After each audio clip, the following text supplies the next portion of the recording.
Sir, magandang umaga. George, takot ka, di ba? O, andito ako sa teritoryo mo, George. Sinusugod talaga kita. O, tingnan natin kung kaya mong magkaso sa akin.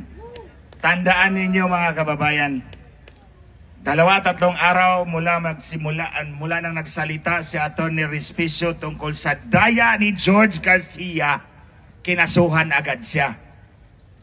Ako, 2 linggo na ang video ko sa YouTube, 1 hour and 47 minutes. Takot lang nila. Hindi nila ako kayang kasuhan at hindi nila ako kayang takutin. Ito ngayon, George Garcia, ilang Pilipino ang dadayain mo sa halalan ngayong Lunes? Ulitin ko, George Garcia, ilang Pilipino ang dadayain nyo ngayong darating na halalan sa Lunes? I accuse you publicly and categorically. Bumaba ka dyan. Tingnan natin kung kaya mong harapin ang ebidensyang nakalap ko sa 15 taon na kinalaban ko kayo. Ang dayaan nandyan sa Palasyo del Gobernador.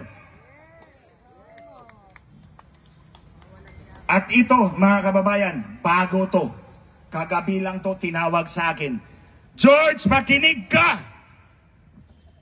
Makinig ka, George. Precinct number 240.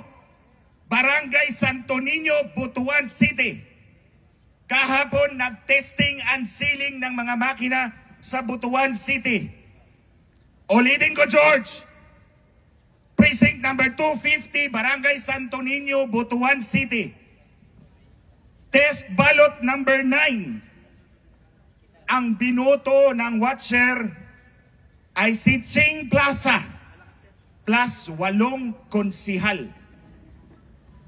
Si Ching Plaza at 8 konsihal ang binoto sa test ballot number 9. Paglabas ng resibo, tumugma sa balota.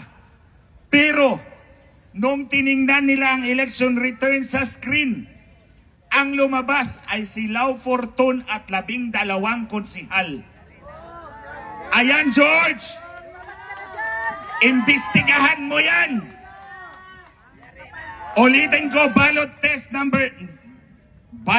ballot number 9. Clustered precinct number 240, Barangay Santo Niño, Butuan City. Ang binoto ay si Ching Plaza plus 8 konsihal. Ang lumabas ay si Lau Fortun plus 12 konsihal. Hala, sagutin mo yan. Test ballot number 10, George. Ito ba, test ballot number 10. Ang binoto ay si Ching Plaza plus si Lau Fortun. Purposely, intentionally, in-overvote ng botante para matest kasi nakita na nga nila yung test ballot number 9 na mali. So, ang binoto ay si Ching Plaza plus Lau Fortun. So, anong labas? Overvote. Plus 8 konsihal ni Ching Plaza. Pag-check ulit sa election return doon sa screen, ang lumabas